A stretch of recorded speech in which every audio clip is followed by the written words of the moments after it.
In today's video, I'll be breaking down all the toughest tasks in the CELPIP exam. I'm going to go through each category and figure out how to solve all the hardest tasks in each category. Starting with listening, which is usually overlooked but requires you to focus. Reading, which requires time management, precision, and attention to detail. Then writing and speaking, which requires formats, structure, and style. Starting with listening. Before I move forward, I have one favor to ask of you. I'm so grateful for the support so far. The love has been immense, but about 80% of people who watch my videos are not subscribed to my channel. So please, all I ask is that you just like this video and subscribe to my channel, and it keeps me motivated to keep making more videos. I want this to be practical for you, so please get out your pen and paper and let's solve together. Let's try to work together. Don't just watch and move on. Let's make it as practical as possible. Now for the listening, I know I always say that as the test progresses, it gets harder, but there's a slight exception here. I believe that the hardest task in listening is listening part 5. Part 6, you hear one voice narrating various viewpoints and listening for viewpoints.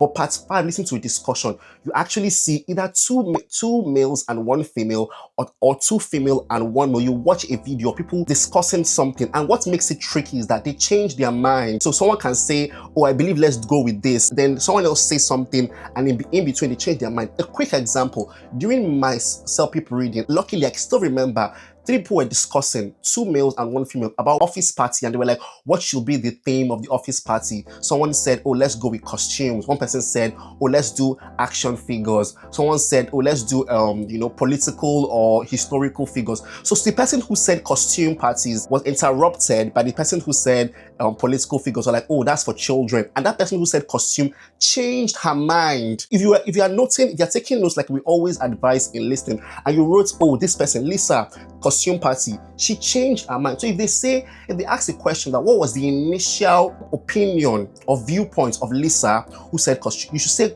costume party. But if they say, what did Lisa eventually agree to, you will go with whatever she changed her mind to. There's too many voices and there's little time. So people start with a particular idea in mind, and later on they change their mind. Now, what is the expectation of listening task 5? The expectation is that you will listen to a conversation between at least 3 people, usually colleagues, classmates, or people who work together or have like close ties. They'll be discussing a topic and sharing opinions. So you will answer questions on what the opinions are. The audio they give you usually between 1.5 minutes to 2 minutes long. And as you know, the audio only plays once, and you have 8 questions. Why is this the toughest? Even though task 6 in listening is kind of psychological, but you're hearing one narration, like a news, one narration, oh, this person says this, person says that. So you can easily note the points, and knowing that whatever idea this person has or opinion this person has will not change. But in task 5, someone can start with an idea in mind, but please note whatever they change their mind to. Here's what I advise you to do. Take your pen and paper, rule out 2 lines. So it will most likely be 3 people. Rule out 2 lines. Now let me forge 3 quick names. Lisa, David, and maybe Peter. Lisa, the lady, is in the middle. So Peter, Lisa, David. So you draw 2 lines on your book. This is how to be practical in the exam. Draw 2 lines. Then you have one for Lisa, one for this person, and one for the third name, right? So when one person says costume party, you write it down.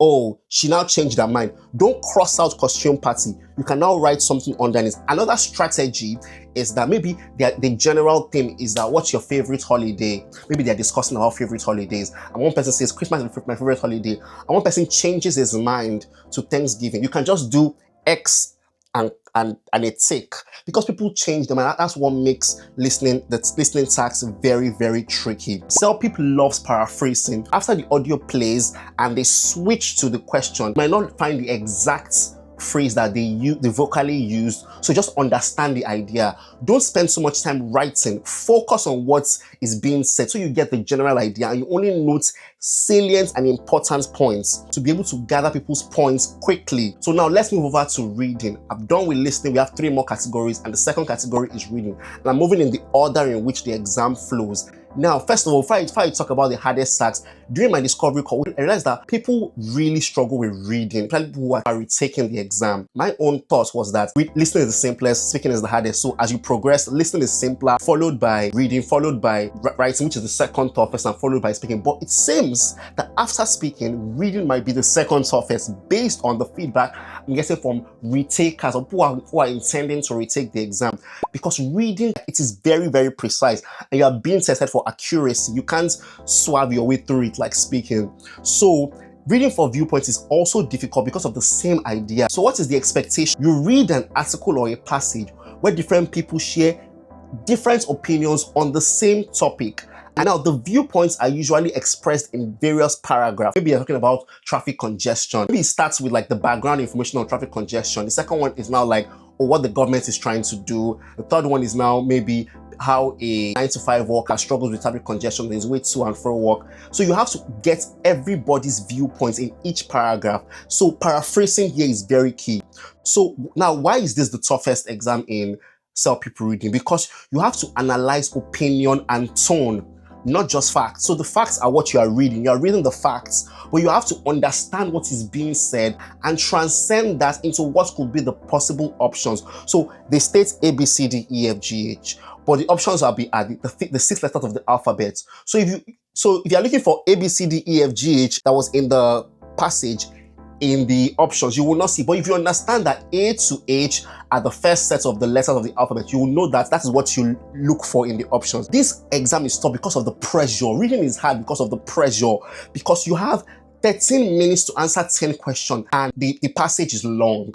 The passage you are reading is quite long. So like I said, scan the passage quickly. Most possibly even scan just the first two sentences in each paragraph just to get the main idea. Then go to the questions and start looking for the answers there. That is the best way to do it. These are the things you should note so that you do well in this exam. First off, after you scale through and you finish the first 3 tasks and you get to reading task 4, just know that you're dealing with multiple opinions on each topic and they are separated by separate paragraphs. So when you have to summarize on whatever that paragraph says, what best describes this paragraph, or what does Mr. Emily or Mr. Heisenberg support on this matter, you need to understand the paragraph or what he's saying. The challenge is not vocabulary, it is tone and attitude. So you need to, I said it earlier, are they positive about it? Are they if so neutral? Or are they totally against it? That will help you. So there were also some complaints that I gave very simple passages in my previous video on reading, but the truth is that I was just trying to show you how to look for the answers. I was not trying to model the real life CELPIP exam. So I want to make this as practical as possible. We're going to solve a real life passage. We're going to look at the first 3 paragraphs because of time. I don't want the video to be too long. 3 paragraphs and the first 3 questions for it. Pause this video. You have to give yourself 3 minutes. Challenge yourself because you have 13 minutes to answer 10 questions in the exam. So please give yourself 3 minutes. Pause the video and let's solve it. Let's go. I hope you guys solved that. The first question, paragraph A mainly argues that the best first step is to, now it says mainly, so there might be other ideas in that paragraph. The answer is B, use pricing and faster buses to shift behavior. It's there in towards the last sentence.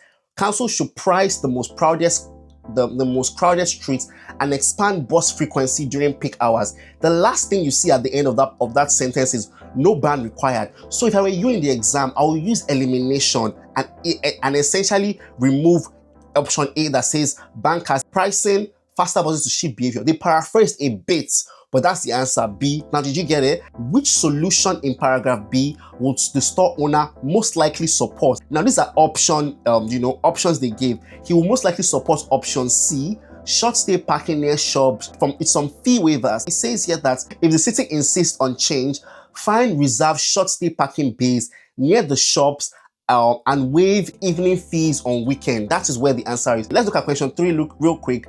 The key concern in paragraph C is primarily about, there might be multiple concerns in paragraph C. What is it primarily about? What is the summary of option C?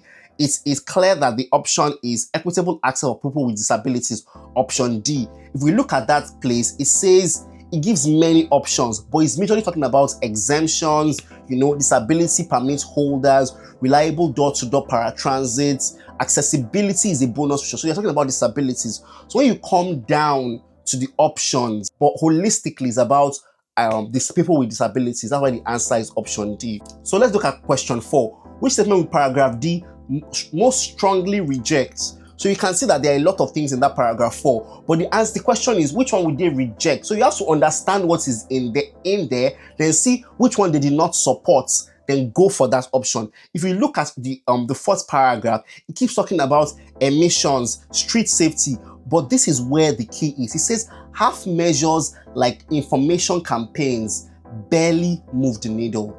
Barely move the needle. That is an idiomatic expression, meaning that it makes no difference or causes no change, little to no change at all. So that will make the answer be B. Public information alone is sufficient to cut traffic. I hope that gives you an idea. Paraphrasing, understanding the question itself. So if he says which one would they reject, so you have to look at the opposite and look at it closely. I know the time pressure is real. 13 minutes, you're answering 10 questions, but you need strategy, elimination, paraphrasing, not spending too much time reading the question before you look at the answers. So now let's move to writing. Now, I believe that you already know that task 2 is the tougher part for writing. Now, why is it harder? The expectation for task 2 is that you are to respond to a survey question in 150 to 200 words with examples, and usually on a workplace or a community issue. You have to choose an option, right, and create a well-organized response to whatever the survey question demands. You have to give clear reasons and also support them with examples in 150 to 200 words. Now, why is it tough? Because you have to build an argument fast. You have 26 minutes to build an argument, and honestly, it can get tricky if you don't pace yourself on time. Also, it's testing your ability to justify an opinion logically. It literally takes a bit of, knowledge to answer task 2 efficiently, but I believe everyone here is smart and can do it. So grammar, tone, organization, they all matter in task 2. You have 150 to 200 words to write in 26 minutes. That is not hard. If you type 20 words per minute, or even 18 words per minute. If you're a slow typist like me, I'm just in 23, 25 words per minute. I was able to finish on time. So now, things to note. You must choose one option. Don't be like, oh, I support this and I also support this. No, choose one and move on. You don't have to think so much on thinking of which one should I choose. Listen to your guts, pick one and move on. Now, your score depends on how well you are organizing your ideas. Your tone should be polite, it should be formal, and it should be respectful. So you can't use contractions, you can't use CAN''D. You will say cannot. You have to write it in full. Then also, they look for reasons and examples. I'm going to show you another question and show you my answers that I wrote, but they also look for, reasons, examples. You can't just say, oh, I want this for this reason, but you don't give an example. Like I gave in my previous video that, oh, Mrs. Potts, I formed names just to show that this thing is really important to us. Planning matters. I was telling someone recently who booked the discovery call with me that the time you're using to think, you're wasting time. Once an idea hits you, even though it's not fully formed, start typing it. Tell us in screenwriting and in writing generally that your first draft is your worst draft, but nobody should see your first draft. So type out what is coming to your head first of all. As you are typing things down, ideas are flowing. That's how your brain works. But if an idea hits you and you're like, no, that's not good, throw it away. And that idea comes, that's not good, throw it away. You are wasting time. So just start typing the first thing that comes to your head. Once you type the couple of things, your ideas are now fully formed. You can now edit and move on from there. Now let's look at a writing question. This was a very tough one. I talked about the areas of life in my last writing video, but this one was super specific, so they needed you to dig deep. So this is a really difficult question, but now you know how to answer it. So let's look at it. Topic: neighborhood safety improvements. What safety upgrade should our neighborhood prioritize this year? Options: install additional street lighting. B, add marked crosswalks with pedestrian signals. I know I talked about the areas of life, but if this kind of question that is super specific comes to you, it's already a question about environmental reasons. You understand? It's already a question about safety reasons. So it's already deep. So you have to think of one idea and break that down into two. Now let's look at my own submission. Let's jump right in. You can get ideas from this. Because I couldn't use physical reasons, financial reasons, the idea is that they are looking for safety. So I broke down safety into like, what could be the worst case scenario? Lives are lost, there are accidents, people fall into the ditch or things like that. Those are the things that are coming into my head. But look at how I paraphrase this. I'll give you paragraph by paragraph. A couple of people complained in my writing video that, oh, I gave hello community center, things like that. That is important. You are responding to a survey question. You are still writing something to them. It doesn't cost you anything to, address the person by saying, hello, community center. But if you are worried that, oh, people have said, don't address, just go straight in, then go straight in. In this one, I went straight in, just so you can know. Don't bother too much about minute details. The fact is that they look for your content and the quality of your ideas. So whether you said hello dash community center or not, the major thing is that let your ideas that you put in the body of your survey response make sense. That is the major thing. This is my own response. I believe that our neighborhood should install extra street lighting over marked crosswalks this year, as it will be beneficial to all residents due to risk aversion and personal reasons. Now, personal reasons might not be the best way to express this, but I didn't know how else to express it. You'll see that in the next paragraph. Now, let's go next paragraph. To begin, like I talk about how you start your paragraphs. Firstly, secondly, thirdly, that's super basic. Don't do that. You can use only one. Maybe you use only secondly or use only thirdly. Don't say firstly, secondly, thirdly. It's super basic. That's beginner level. And we're aiming for 10, 11, 12 category. To begin with, initially, to start with other things. Don't use firstly, secondly, thirdly. You can use maybe secondly, but I'll recommend you don't use firstly, secondly, thirdly. Now let's continue. To begin, a well-lit neighborhood will reduce growing concerns of crime, especially at night. By installing more lights, residents who are on their way from work or simply have errands to run at night can be rest assured that no harm will come to them, as most criminal activities are reported to thrive in the dark. Now look at the idea. The idea is community or neighborhood, let's invest in lights because people have things to do at night. They are either coming back from work or they have to run errands. Now, what is my example? I gave the example first. Residents are on their way from work and they have errands to run at night. So the idea is that when you invest in a well-lit neighborhood, we'll be able to avoid harm from coming to our residents, as criminal activities are reported to thrive in the dark night. Now let's go to the next one. In the same vein, I love in the same vein, so please use it. In the same vein, a rising number of residents are known for taking walks at night for varying reasons. So this is an example as well. Some take walks to clear their mind. Others take walks for weight management. I didn't want to say to lose weight because that might be offensive to some people. So I just said for weight management or simply to maintain an active lifestyle. Sufficient street lighting will encourage residents to take their walks and attain their personal goals with peace of mind. Those are my two ideas, and I'm going to my closing, last paragraph. Based on these reasons, I firmly support the installation of more street lighting over max crosswalk, as it's an important infrastructure upgrade that the neighborhood truly needs. Thank you. Now, I could have also said that we can revisit marked crosswalks next year. Remember, I talked about this year. It's a matter of priority. They are both important, but which one should we do first so that they will know that I really understood the question? Think of one central idea. What would be the worst case scenario if a community does not have good lighting, especially at night?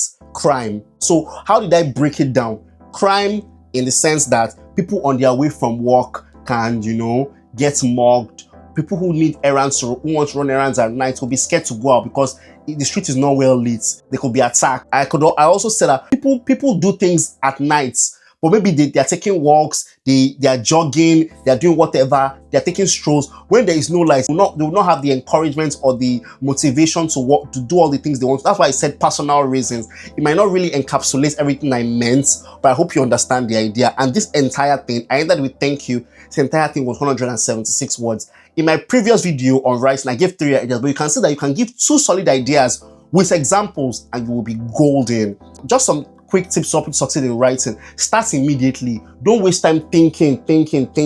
You can, since you have 26 minutes, right? You use your first 2-3 minutes to first put down all your ideas down. Then you can edit them later, but you will waste time. You'll not be typing ferociously towards the end if you wasted time thinking of your ideas. No, please start typing them immediately. Also, start with a clear opening. I strongly advocate for, I strongly believe, you understand? Start with a firm opening and choose one. Don't be in between. Choose one. Use linking words. In addition, furthermore, in the same vein, moreover, to begin with, additionally, so many of them, as much as you can. Then try to use longer sentences. Beginners to the English language, you use short sentences. They will say, safety is important for us. Safety is important for the community, and it will help, use and, use but, use conjunctions to make your sentences longer, making it a complex and advanced sentence. That is it. Give 2 strong reasons with a specific example. Aim to finish on time so you can have some time to,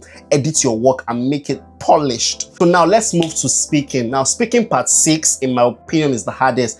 Part 5 is tricky, yeah, but I feel that part 6 is the hardest for these reasons. What is the expectation of part 6? Part 6, you will hear a problem or a conflict that needs to be addressed, maybe like a misunderstanding, a complaint, an uncomfortable situation, and you have only 30 seconds to prepare, and you must speak for 60 seconds, and you must stay polite, be professional, prefer a solution.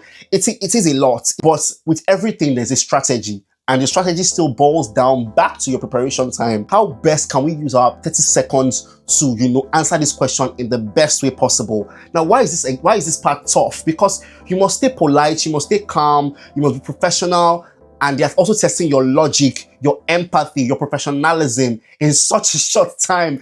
It also tests your emotional intelligence, I'll be honest with you, your emotional control and your English ability at the same time. Because how well will you give a good, you can't just give bad advice. I'll run through some examples real quick, and I'll also answer, just to give you an idea of how to answer a Tax 6 question. You can also look at my previous video on speaking. I'll put a card somewhere, or I'll link it down in the description. Now, lastly, the last thing to note about speaking part 6 and why it is tough is that you must acknowledge the problem, you must propose a solution, and you must maintain a respectful tone, all within 1 minute.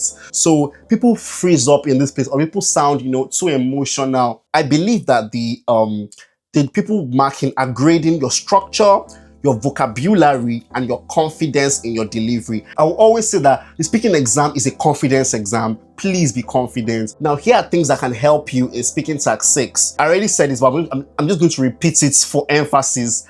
Acknowledge the issue, suggest a solution, and end positively. Here's an example just to enlighten you. Your roommate has been leaving dirty dishes in the sink for several days, and it is starting to smell. You want to bring it up politely without causing conflicts. So this is a roommate, so I regard them as an informal conversation, but I still want to be respectful. I don't want to ruin the relationship. I still want to be able to say hi to this roommate. So I think of one thing, I need to address the situation, acknowledge the issue. I would appreciate if you, wash your plates on time and politely. Everyone will be happy when the kitchen is great. So let's go. I've used my 30 seconds to prepare. So 3, 2, 1, go. Hello, David. Hope you're doing okay. I didn't catch you today because I had to leave early for work. There's something I would like to bring to your attention. The dishes in the kitchen sink are piling up, and they are quite a lot. They've been accumulating for a couple of days, and they are beginning to smell quite a bit. I would really appreciate it if you could take some time to, wash all those dishes and make, let there be no dishes unattended to. And please, moving forward, let us try to always wash our dishes so that the kitchen doesn't smell. It makes it quite uncomfortable when we make our meals or when we cook and the kitchen dishes are smelling. So please, and please, let's attend to that as soon as possible. All right, I'll catch you later in the evening today. Take care now. Bye-bye. That works. I was able to acknowledge the issue. Something like an introductory phrase. Then I have an issue I'd like to bring to your attention. I acknowledge the issue. Then what was the second one? What was point 2?